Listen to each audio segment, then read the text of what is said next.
Hey there, everyone. Welcome to the Bird's Nest Podcast. I'm Joe Donahue. Thank you so much for joining us. I appreciate your patience. I took a few weeks away after the Olympics, but the Eagles certainly didn't take any time off, although they did get to a slow start in free agency.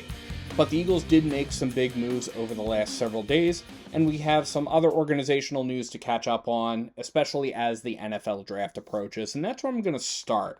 We've talked before about Sean Mannion, the Eagles' new offensive coordinator, coming onto the team, but we also saw the departure of Jeff Stoutland this offseason. Stout was a huge part of the Eagles' success over the last 13 years, and while he's likely going to remain part of the team in some capacity, potentially as a consultant to get the new guy, Chris Cooper, up and running in his new role as offensive line coach, there is no doubt that this will have an impact. And this is also something that's true of draft strategy because the Eagles really like to stack up on offensive line players in the draft, especially. The Eagles have had a few key free agency signings. We're going to get to that, obviously. But it's understandable to be concerned about the state of the offensive line when you have a relative unknown coming in. Now, at the same time, you also want to make sure that you are trusting Howie and that he knows what he's doing. But when you have new folks coming in, especially key players, coaches like offensive line coach for the Philadelphia Eagles, as well as a new offensive coordinator and a new play caller, these concerns kind of get amplified, and it's natural to wonder how they impact other areas. I actually spoke to ESPN's Mel Kiper on the phone today about the potential draft implications for this, and here's what he had to say on that. Yeah, you really have to project based on traits, of the player and say, okay, can he, develop in this scheme? A lot of these guys are very similar in that regard. The guy that fits for I was a big Stoutland fan. I love Stoutland. That guy was unbelievable what he was able to do and to motivate and get the most out of those guys, and it all worked perfectly. Now this, it's worked perfectly. Different schemes work if you get the right players. If you got the right players, both schemes work. But the power quickness element, a lot of these guys have that. They come out of systems in college that aren't obviously going to automatically guarantee that they're going to have success. Like I told us about, these kids come out playing against guys that are so much superior to physically that they're able to dominate or get the best of. They get in the NFL, so it's a mental thing as well as a physical thing, and they got to adjust to schemes that they haven't played in. So Blake Miller from Clemson, to me, the way he moves and the way he could fit, he's a right tackle. I think he can play left tackle. I know he played the right tackle at Clemson. I gave him to the 49ers because I think he fits exactly. I gave him the 49ers. I gave him the 49ers, yeah, because he fit exactly what they do. So, and that's what you're going to be doing. So to me, Blake Miller would be the kind of guy, because he played a lot of football at Clemson, a lot of good football at Clemson. Thought he was going to come out 2 years ago. He didn't. So he would be the kind of guy that I think would be, from a quickness, just athleticism, technique standpoint, be the kind of guy that can move well enough to be able to be somebody that's not necessarily the power guy, that you don't necessarily want, the tough guy. He's solid in those areas. Like I said, most of these guys have attributes that indicate they could do both. Now, the draft is still a little bit over a month away, but with new people joining the fold, Eagles free agency also has an impact on the draft as well. We're going to amp up our draft coverage as things unfold, but free agency began last week with the free agency frenzy period that started at the couple of days leading up to the new league year last Wednesday. The Eagles did lose a lot of key players in free agency this year, especially on defense. We saw departures from key players over the last few seasons, which included Reed Blankenship, Jalen Phillips, and Nakobe Dean. Nakobe Dean was a particular surprise for me since Howie Roseman has always been a big supporter of Nakobe Dean, but it kind of makes sense as these players go on to pursue new opportunities. Reed Blankenship made comments about how he was feeling for the first time like somebody wanted him as a player and as a person, and that he didn't necessarily have to go out and prove himself, so to speak. These guys, however, are leaving huge holes on the Eagles' secondary as the Eagles try to plug the holes over the course of this free agency period. They did get a good chunk of the departures dealt with. Rick Woolen and Jonathan Jones, both cornerbacks, came in the early days of free agency for the Philadelphia Eagles, as well as edge rusher Arnold Ebiketie. But probably one of the more newsworthy signings for the Philadelphia Eagles is actually on the offensive side of the football. The Eagles brought Hollywood Brown in on a one-year deal from the Kansas City Chiefs. Marquise Hollywood Brown would be a plug-and-play third receiver with the departure of Jahan Dotson. As much as I enjoy Darius Cooper, and I'm really excited about the fact that he's probably going to be on the 53-man roster this year, I don't think he's ready for the starting third receiver slot yet. Obviously, I could be wrong about that. Now, Hollywood Brown was a big fish in a small pond in Kansas City after being a first-round draft pick in Baltimore. He did wind up going over to Kansas City later in his career. Kansas City's receiver corps has not been great in recent years.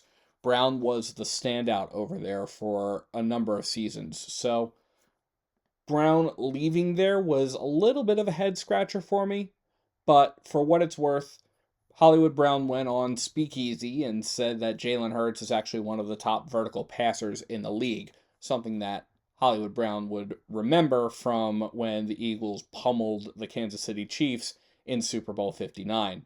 And as long as it's not four verticals, it's a pretty good sign. I've always been a fan of Jalen Hurts, from even his story back at Alabama. I mean, I took the long road to where I got, so I always root for guys that went on that journey, you know. And when he came to Oklahoma was when I was coming into the league and I was considering staying in school to play with him. When he got into the league and just seeing the adversity he'd been through and being across that sideline Super Bowl and seeing how calm, collected, dialed in he was and the throws he was making, you get back to home and you get on the TV and you see people saying what he can't do.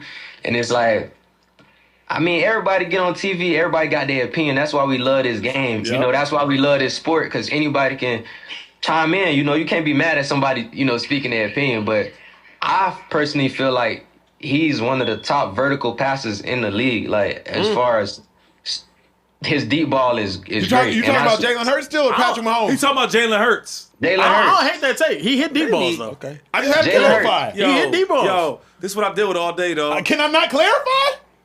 He's one of the best vertical throwers in the league, and that's attractive to a receiver. Like, you know he putting it on the money, and on third down when it matter, money downs, he can make it happen. However he got to do it, don't matter how it look, he gonna make it happen. Now, obviously, the Eagles' wide receiver needs shake up once again if A.J. Brown is traded, and there's all kinds of speculation about that. Multiple teams have been linked to talks, the Patriots, the L.A. Rams, a number of other folks. My bet at this point, if I were a betting man, however, is that A.J. Brown is still on the team, and this has been something that I've been rather consistent about over the course of this offseason. Especially after the Jalen Waddle trade, the Miami Dolphins shipped their second best wide receiver to the Denver Broncos for a first and a third, as well as a fourth round pick swap. A.J. Brown's asking price should be justifiably much higher than that, since A.J. Brown is objectively a better player than Jalen Waddle. The Eagles have all the leverage in this trade. Howie has made it clear time and time again that the Eagles try to get players like AJ. And any team that's going to want AJ Brown is going to have to fork over a pretty penny, since there's not really been a public trade demand by AJ to my knowledge. So I'm banking on the Philadelphia Eagles keeping AJ around this year. The Eagles also wound up extending Dallas Goedert in recent days after punting on the void date a couple of times, which will provide some stability for the Birds as they look to build up their next crop of tight ends. The Eagles did get Johnny Munt in free agency. This goes a long way towards providing some blocking help. Grant Calcaterra does remain on the team after this free agency period, but he was not a good blocker, and the Eagles really needed somebody to do that in 2025. He was used almost exclusively as a blocking tight end, and that's not a strong suit for him. But none of these guys are the franchise tight end of the future, in my opinion, and the Eagles are kind of in that spot where they might start to look for somebody to take over. We saw that in that 8 to 9 year time frame was when Howie moved on from Zach Ertz. So this is definitely something to watch out for in my book, whether or not the Eagles are going to pursue standout tight end over the course of what remains in free agency, or probably more likely whether or not they're going to pursue somebody in the draft for this. Now, of the Eagles' free agency signings, the ones that I'm most on board with are the Hollywood Brown signing, along with Ebikechi, Woolen, and Munt.